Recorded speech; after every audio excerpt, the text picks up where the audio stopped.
Imagine that it's 1951.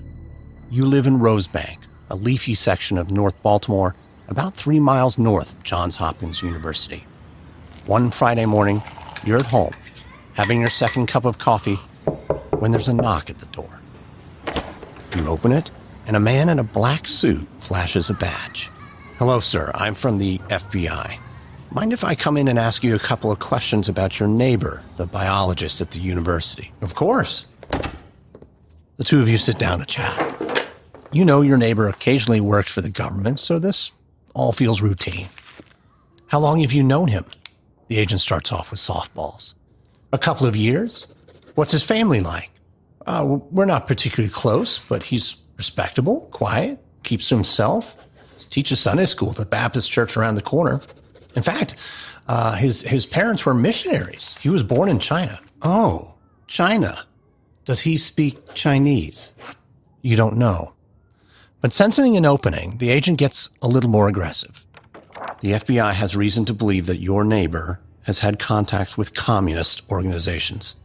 6 years ago, it seems, he was the faculty sponsor for a student dance organized by American Youth for Democracy, which is a well-known communist front. Can you think of any other times your neighbor has associated with communists?" "This is ridiculous. He's a staunch and loyal American citizen. He has no use whatsoever for communism or any other foreign ideology." "Are you sure? How do you know? How can you know?"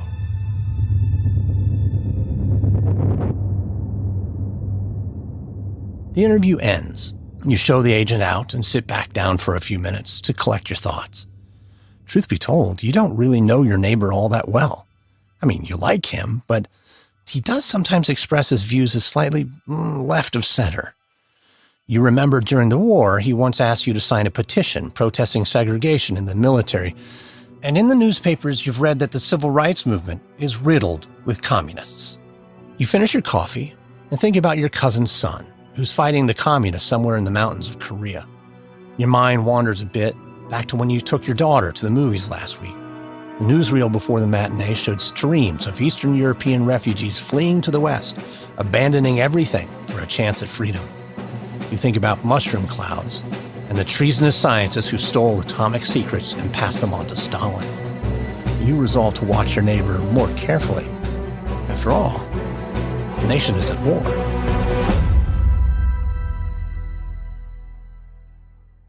One of the best things about listening to podcasts is that you can be active while you listen, going for a run, making that weekly trip to the grocery store, or even cleaning your house can become chores you really look forward to. Of course, it's hard to be active when you're dealing with back pain, shoulder pain, or knee pain. Don't go another day living in nagging pain and avoiding the things you love. Our partner, Orthology, specializes in physical therapy that helps people get better faster. Orthology doesn't believe in temporary relief of your symptoms. They get to the root cause of your pain, focusing on mobility, flexibility, stability, and agility, getting you back to doing the things you love. At Orthology, patients get better in half the time of traditional physical therapy. Whether you're recovering from a recent injury or just tired of nagging back or joint pain, you can get a same-day appointment to meet with an Orthology physical therapist that will help you restore your functionality and realize your potential. Don't go another day living your life in pain. Visit orthology.com/podcastny and schedule your appointment with Orthology today. That's orthology.com/podcastny to get back to doing what you love. Guaranteed. orthology.com/podcastny. American History Tellers is brought to you by Wondery, the network behind Tides of History, Dirty John, and Something You Should Know. To listen to these great shows and more, visit apple.co/Wondery. That's apple.co/Wondery.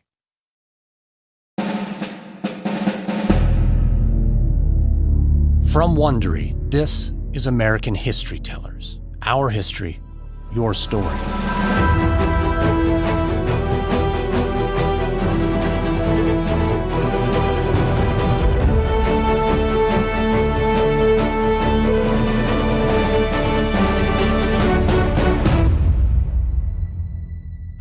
I'm Lindsey Graham.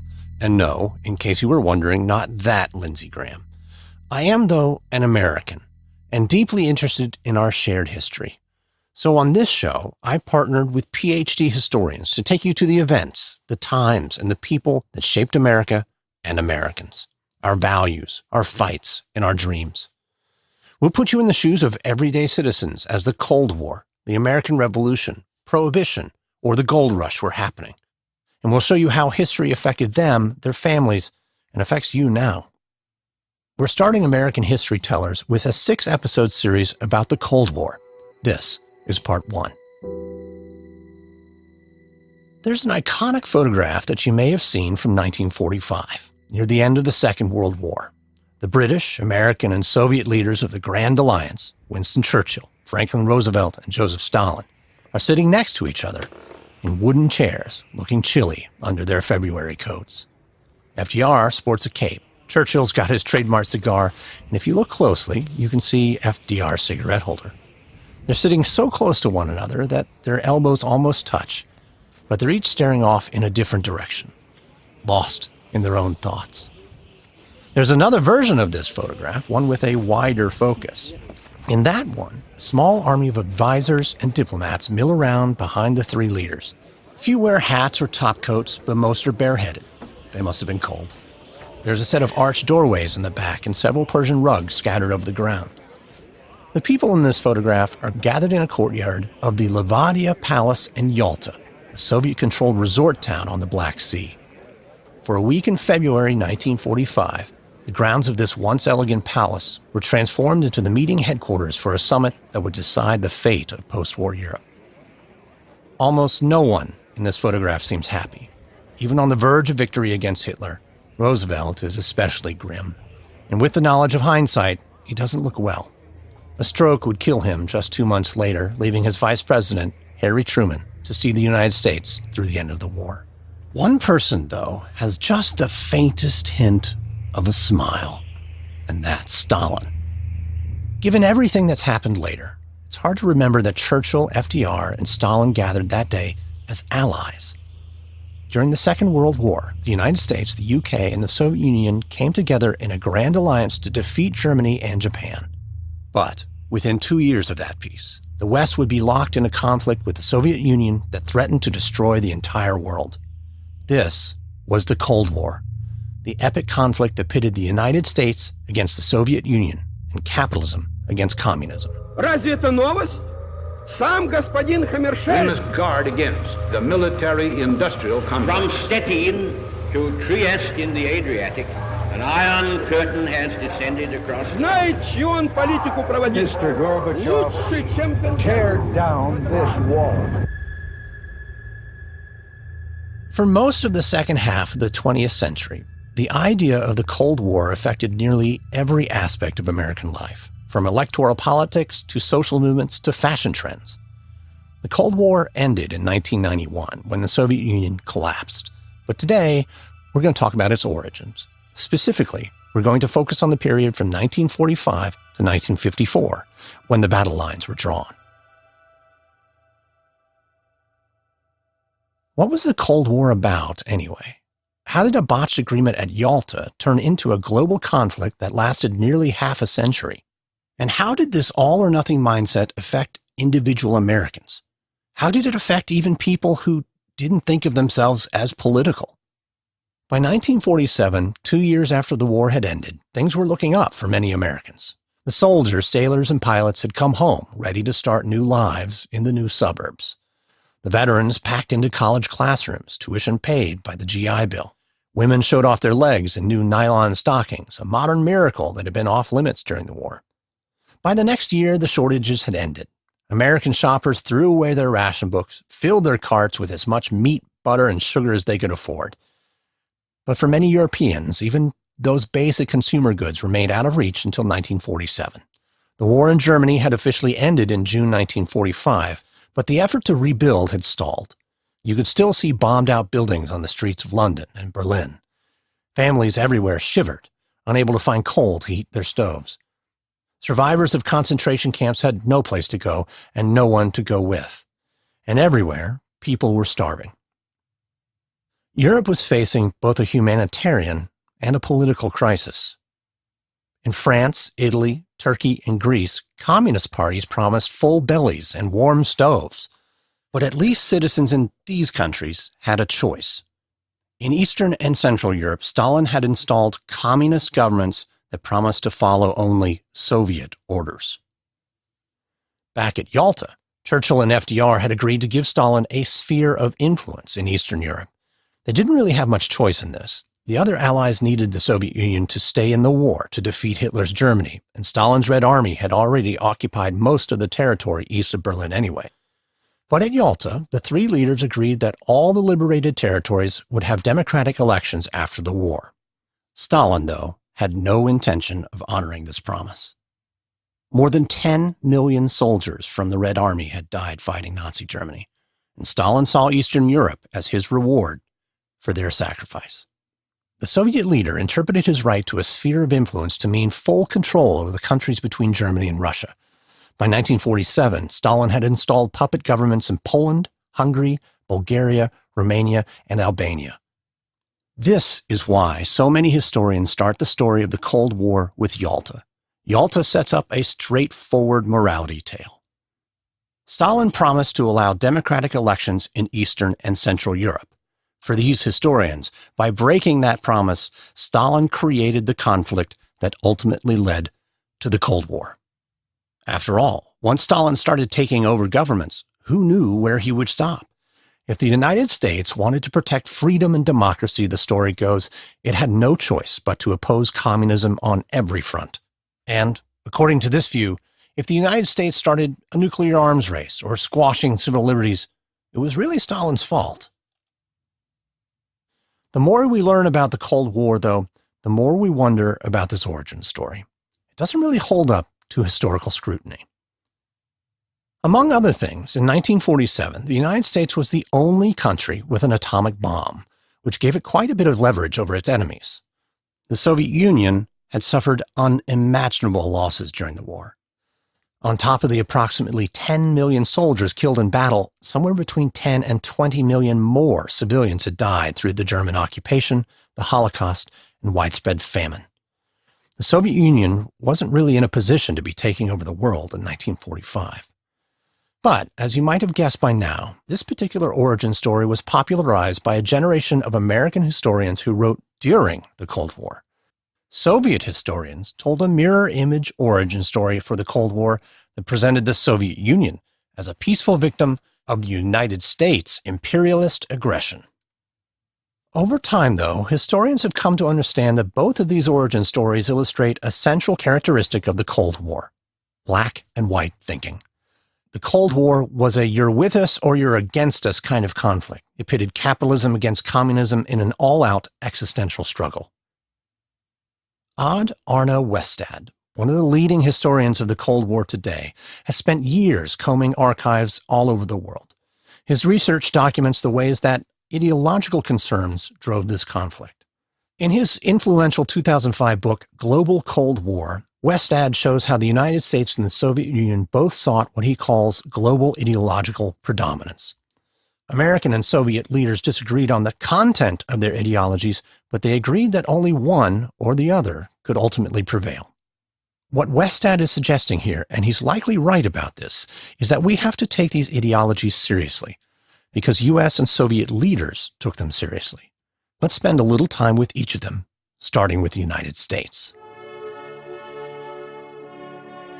We hold these truths to be self-evident, that all men are created equal, that they are endowed by the Creator with certain unalienable rights, that among these are life, liberty, and the pursuit of happiness. To Americans, this line from the Declaration of Independence is deeply familiar, almost second nature. It's been drilled into our cultural memory, from high school speech classes to 4th of July parades. Throughout American history, American leaders have used the language of individual freedom and liberty to justify their actions, both at home and abroad. Soviet leaders rejected individual liberty in favor of what they said was the collective good. When the communists seized power in 1917, they promised to liberate Russian peasants and industrial workers, the so-called proletariat, from the tyranny of capitalism. The Bolsheviks claimed to represent the interests of the people, even if the people didn't realize it yet. If democracy got in the way of collective justice, then the Soviets would do away with democracy. In Soviet ideology, economic liberation was more important than political freedom, because personal freedom was meaningless to people with nothing to eat. So why is this a problem? Why couldn't the United States and the Soviet Union leave each other alone, each letting the other pursue their preferred form of liberty and justice? Why should it matter if a biology professor in Baltimore occasionally signed a communist petition? In the United States, some have long espoused that the country is part of a grand plan, a manifest destiny ordained by God to spread freedom and liberty across the land. Soviet communists made the same kind of claims to historical inevitability, but being atheists, they appealed to philosophy instead of religion. And their God? Communist philosopher Karl Marx.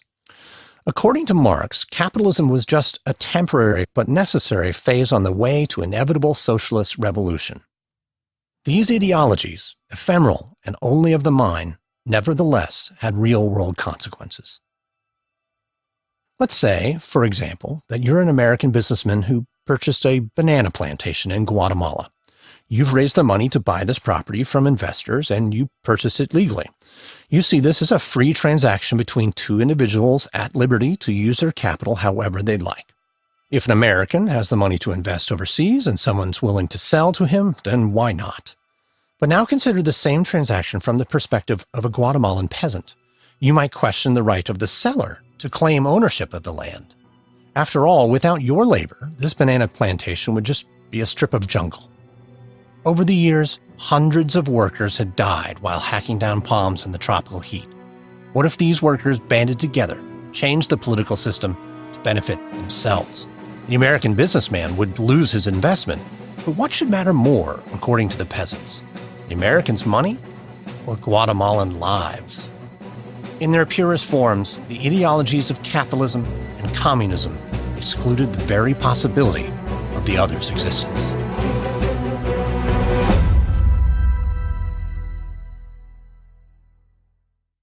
Does your business have any New Year's resolutions?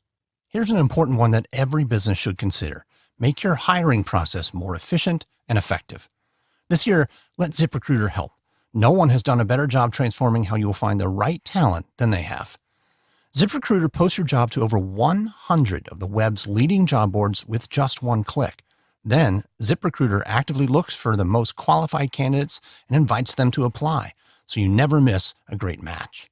No wonder 80% of employers who post on ZipRecruiter get a quality candidate through the site in just one day. Find out today why ZipRecruiter has been used by businesses of all sizes and industries to find the most qualified job candidates with immediate results. And right now, listeners of American History Tellers can post jobs on ZipRecruiter for free. That's right, free. Just go to ZipRecruiter.com/AHT. That's ZipRecruiter.com/AHT. One more time. To try it for free, go to ZipRecruiter.com/AHT. ZipRecruiter, the smartest way to hire. Every day, business is at war. Blue chips versus disruptors, American giants versus Chinese competition. Sometimes the prize is your wallet. Sometimes your attention. And sometimes it's just the fun of beating the other guy. Corporate raider Carl Icahn sets his sights on Blockbuster. I'm David Brown, former anchor of Marketplace, and I'm hosting a new podcast about business. We'll go deep into the stories of the most iconic business wars of all time.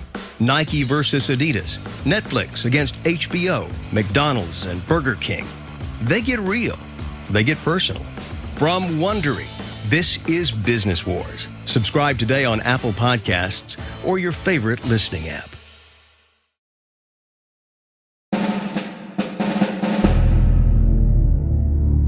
The story told at the beginning of this show was about a real person, a geneticist named Bentley Glass. Glass's name was eventually cleared, but every time he signed on for a new government contract, the FBI reopened his file. It's an inch thick, full of interviews with colleagues and neighbors just like the one I described earlier.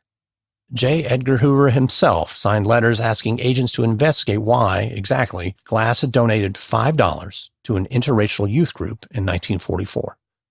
This story might be shocking or even ridiculous, except for the fact that it repeated itself time and time again in the late 1940s and early 50s. Hoover's FBI was obsessed with finding communists. Just having been in the room with a known communist was enough to get you a visit from the feds. In recognizing a communist, physical appearance counts for nothing. If he openly declares himself to be a communist, we take his word for it.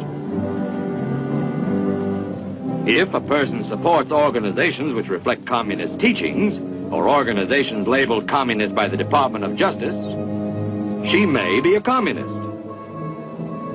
If a person defends the activities of communist nations while consistently attacking the domestic and foreign policy of the United States, she may be a communist. If a person does all these things over a period of time, he must be a communist. But there are other communists who don't show their real faces, who work more silently. So, imagine that you're a young professor teaching at a liberal arts school on a year-to-year contract. Like many of your friends, you supported former Vice President Henry Wallace's campaign for the presidency in 1948. Wallace was a bit of an oddball, a teetotaling mystic that made a fortune selling hybrid corn. Even so, you admire his unusually outspoken commitment to civil rights. Wallace opposed the poll tax. He hired black and white campaign workers, and he refused to speak to segregated audiences. You knew that the American Communist Party had endorsed Wallace's campaign, but Wallace himself was clearly not a communist, and neither were you. That fall, Wallace lost the election badly, coming in fourth behind arch-segregationist Strom Thurmond. So you pack away your buttons and pamphlets and moved on with your life. But a few months later, some strange things start happening. You catch one of your neighbors flipping through your mail. At work, your colleagues are avoiding eye contact. One day, your department head calls you in for a chat. Hey, thanks. Come on in. Have a seat. We need to talk about something. This morning, 2 federal investigators came to my office. They came to me to talk about you. You shift in your chair while he shuffles some papers and taps his pencil. The FBI wants you to give them the names of the local Communist Party members involved with the Wallace campaign. And if you refuse to cooperate, they said they might subpoena you to come testify in Washington in front of HUAC, the House Committee on Un-American Activities. This is outrageous. What about my freedom of speech? The choice is yours, of course, but I hope you'll cooperate. Having a faculty member testify before HUAC would be deeply embarrassing to the college, and if that happens, I can't guarantee your contract will be renewed. This is crazy. You can't fire me. What about academic freedom? Of course, you wouldn't be fired, and of course, this college is committed to academic freedom above all else, but under the circumstances, the trustees might recommend that the college get by with one less historian next year. And don't even think about going up there and taking the fifth, because the only people who take the fifth are people with something to hide. Are you with us, or are you against us? Ideological thinking was everywhere in the late 1940s and early 50s, from college campuses to Congress. In the spring of 1947, President Truman requested $400 million from Congress to stabilize the governments of Turkey and Greece. Here's President Truman. I believe that it must be the policy of the United States to support free peoples who are resisting attempted subjugation by armed minorities or by outside pressures. The free peoples of the world look to us for support in maintaining their freedoms. If we falter in our leadership, we may endanger the peace of the world, and we shall surely endanger the welfare of this nation. Truman's pledge of support for free countries became known as the Truman Doctrine. Later that summer, he announced a massive effort to rebuild Europe, named the Marshall Plan after his Secretary of State, George Marshall. Marshall Plan dollars jolted Western Europe out of its economic depression, bankrolling everything from apartment buildings to scientific laboratories. For Truman, the point of the Marshall Plan was to contain communism within its existing borders without directly confronting the Soviet Union. In fact, as an act of goodwill, or maybe masterful diplomacy, Truman offered Marshall Plan funds to any country that wanted them, including the Soviet Union and its Eastern European satellites. But Stalin saw things differently. To him, the Marshall Plan wasn't a humanitarian effort or even a well-calculated investment in global security. Instead, Stalin saw the Marshall Plan as a bald effort to shore up capitalism on the verge of its collapse. Wealthy Europeans would get Coca-Cola and nylons, but what about the workers? To Stalin, the Marshall Plan represented an act of economic and psychological warfare. If Europeans could fill their bellies and heat their homes, they did not need the help of the Communist Party. An economic stimulus could lull the masses into accepting capitalism instead of overthrowing it. The only solution was to mount a psychological warfare campaign of his own. Already, American and Soviet leaders were interpreting each other's actions through an ideological lens that colored everything with suspicion. The Americans saw little communist parties popping up all across Europe and assumed that the Soviets must be plotting global revolution. For their part, the Soviets accused Americans of trying to dull the senses of an awakening proletariat through easy credit and consumer goods. This cycle of distrust, bad faith, and misunderstanding would happen time and time again throughout the Cold War. It didn't help that both countries insisted on spreading their ideological message through secret channels and front organizations. Imagine that it's April 1949. You're on a well-deserved holiday to Paris, happy to see that the shops are once again selling baguettes and cheese. The city seems unusually cosmopolitan this week. As you pass by the sidewalk cafes, you hear snippets of French, of course, but Italian, Spanish, German, and even some Slavic languages you can't quite identify. When one of the patrons drops a flyer, you pick it up. A lovely sketch of a dove fills the top half of the page, and you realize it's a Picasso. You translate the red block letters underneath. The flyer announces a World Congress of Partisans for Peace happening right now across town. More than 2,000 people converged on Paris for this event, determined to voice their commitment to peace and their opposition to war. When you first see the flyer, you consider abandoning your plans for the Louvre. And there's a rumor you heard that Broadway star Paul Robeson is on the program. Robeson mostly lived abroad, so this could be your only chance to hear his famed bass voice. But then, back at your hotel, you read a story about the Congress in the International Herald Tribune. According to that newspaper, almost all of the speakers at the Congress are communists, including Robeson. One of the organizers told a reporter that the real threat of war, and I'm quoting, is directed against the Soviet Union and not against the United States. Well, this does not sound like peace at all. You want nothing to do with it. Tomorrow, you will see the Mona Lisa after all. The World Peace Congress was a common form operation. Officially known as the Communist Information Bureau, the Common Form was the International Communist Party's main propaganda tool in the first decade of the Cold War. Stalin activated it in the fall of 1947 in direct response to the Marshall Plan. If the Americans wanted to convince Europeans to stick with capitalism by appealing to their pocketbooks, then the Soviet Union would lure them to communism by appealing to their hearts. To get its message across, the Common Form relied on front organizations. The Soviets had perfected this technique in the 30s in a slightly different organization, the Comintern. During the 1920s and 30s, the Comintern built an astonishing media empire to promote the cause of communism around the globe. The mastermind of the Comintern was a German communist named Willy Munzenberg. Munzenberg ran dozens, possibly hundreds of newspapers, publishing houses, film production companies, and charities. Officially, most of these organizations claimed to be involved in workers' aid, but in reality, they were all sponsored by the Comintern. Munzenberg's fronts opposed racism, fascism, colonialism. They raised money for famines and flood relief. They supported labor movements and recruited volunteers for the Spanish Civil War. And they did all of this globally, not just in Europe, Asia, and Africa, but also in the United States. The sheer number of front groups meant that almost anyone who had been involved with center-left political activity in the 1930s had probably, at some point, been involved with the Communist Party.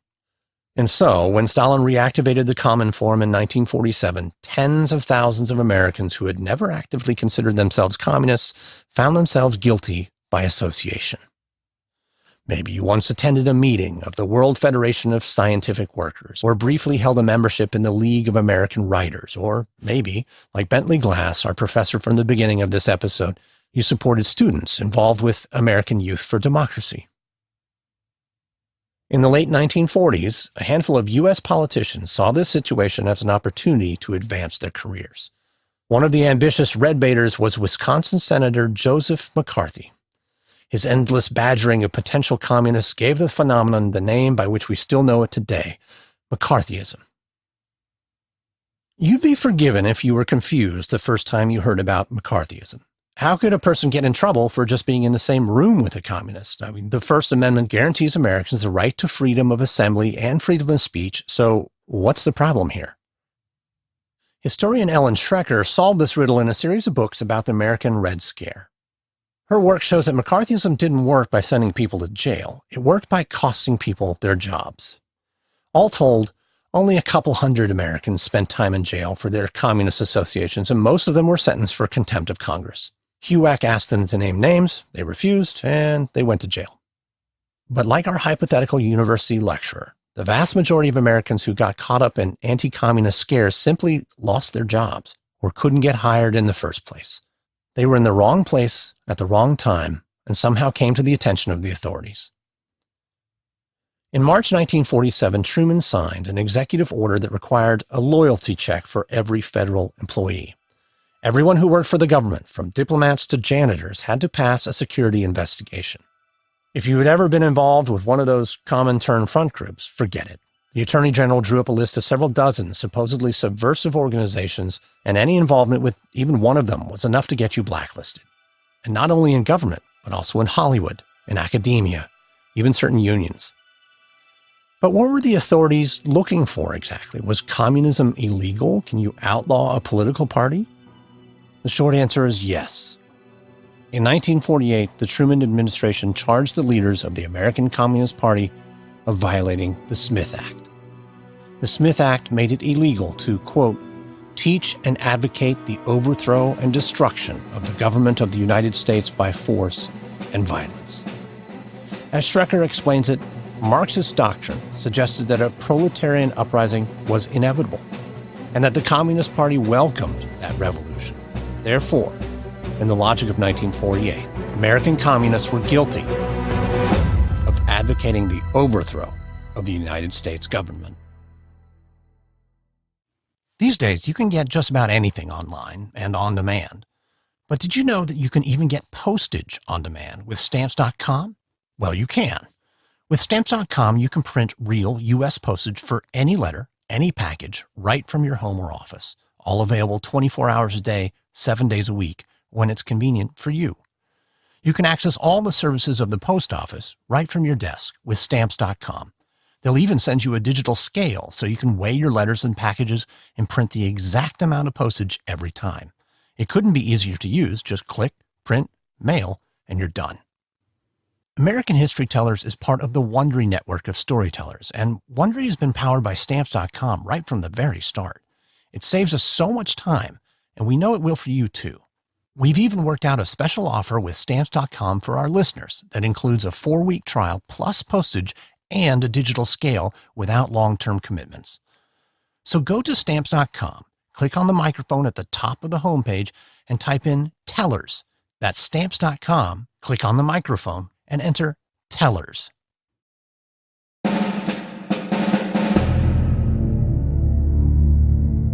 So far in this show, we've imagined situations in which you, or someone you know, has been falsely accused of having ties to the Communist Party.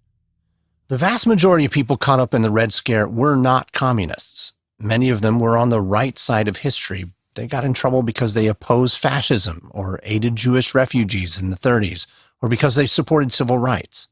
This happened so frequently that many people started to think that the Red Scare was a witch hunt, a contemporary version of the Salem witch trials. Playwright Arthur Miller made the analogy explicit in his 1953 play The Crucible. There were no actual witches in Salem, and many Americans found it equally hard to believe that their neighbors or coworkers might be secret agents. Now put yourself in the shoes of a scientist working on the American nuclear project in Los Alamos, New Mexico. It's January 1950. Let's say you're a physicist or maybe a chemist. You've been living in the high desert since 1943 when you moved there to join the top secret efforts to build a brand new destructive weapon. It's beautiful country, A picture-perfect scene from the American Southwest, a landscape full of sagebrush, wildflowers, and Native American pueblos. On hot days, the sun cooks the pines and junipers that cover the mountains, and the air smells like gin. At sunset, the sangre de Cristo Mountains to the east glow blood red. During the war, living at Los Alamos felt like some combination of military base, low-security prison, and dude ranch. You and the 6,000 other scientists, engineers, technicians, and security staff all lived and worked behind barbed wire. Los Alamos was a company town, with the military providing the schools, the hospitals, the theaters, even an ice rink. Every dormitory and Quonset hut was plastered with posters reminding you of the security provisions, not that you were likely to forget. Still, on the occasional day off, Los Alamos felt a bit like a camp. In the fall, you go horseback riding, in the winter, skiing. And since the war's ended, the lab's been a looser place. Now, your mail comes to your actual address instead of a post office box in Santa Fe. You can tell your family where you are, even invite your relatives out for a visit. You still have to pass through multiple checkpoints if you leave the site, but the worries are different now.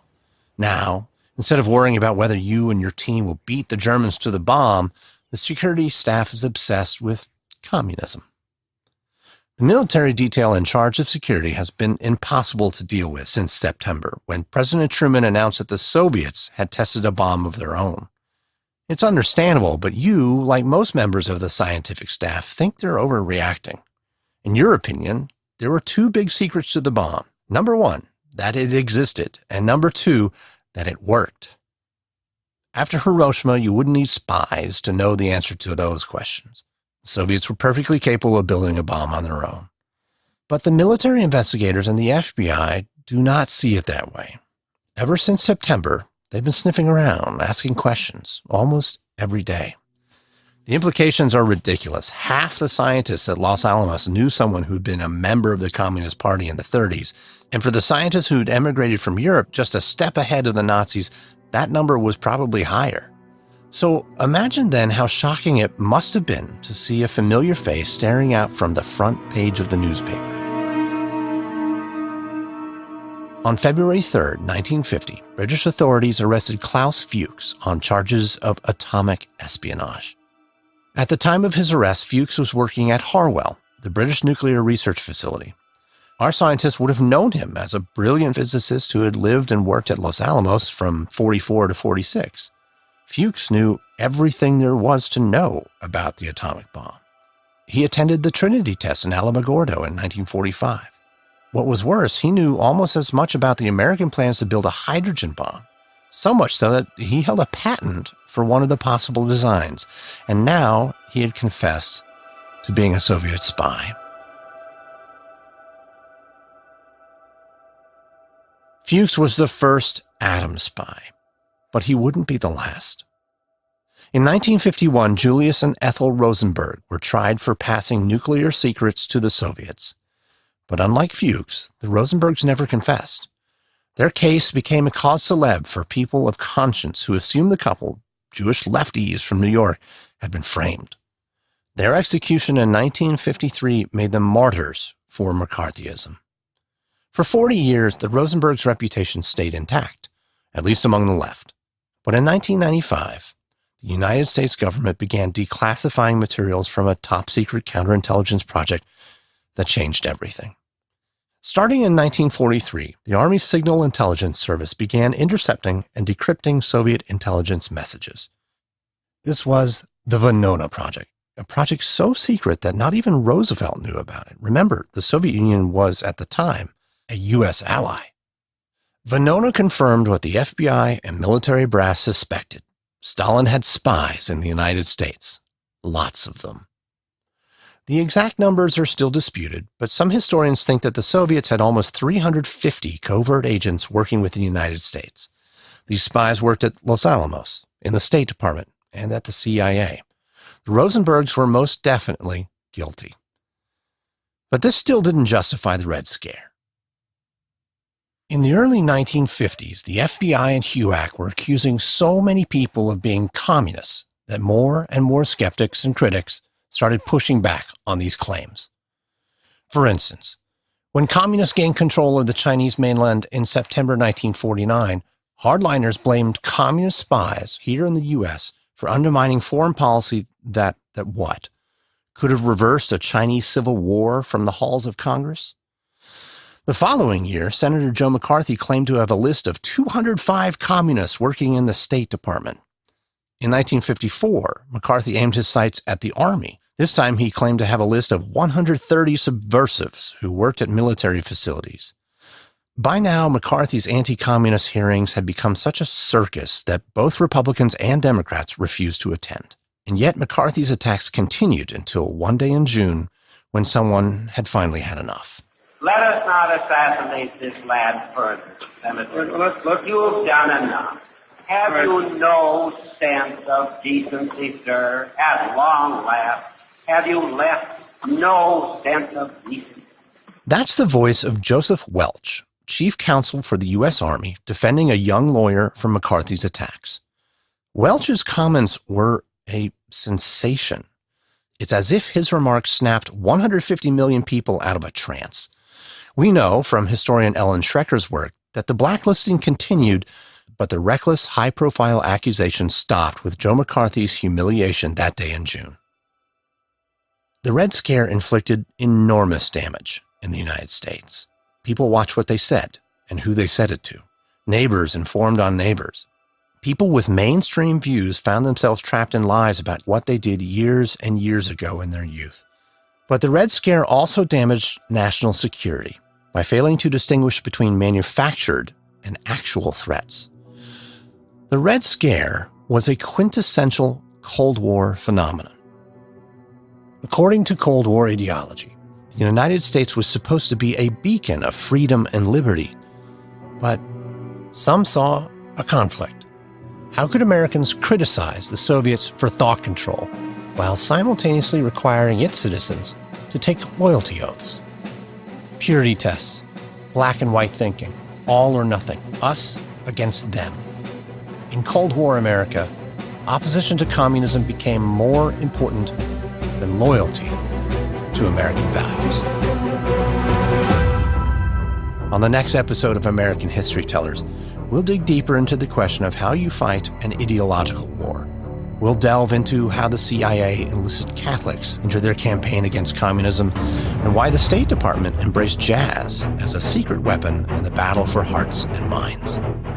But most of all, we'll focus on how the United States hoped to contain the global spread of communism without a direct confrontation with the Soviet Union. I hope you enjoyed our first episode of American History Tellers. If you did, please do give us a 5-star review and tell your friends to subscribe. We're available on Apple Podcasts, Stitcher, NPR One, and every major listening app, as well as Wondery.com. If you're listening on a smartphone, tap or swipe over the cover art of this podcast. You'll find the episode notes, including some details you might have missed. Thank you to our launch sponsors, ZipRecruiter, Squarespace, and Stamps.com. Support our show by supporting them. You'll find links in the episode notes. American History Tellers is hosted, sound designed, and edited by me, Lindsey Graham, for Airship. This episode is written by Audra Wolf, Ph.D. Executive producers Ben Adair and Hernan Lopez for Wondery.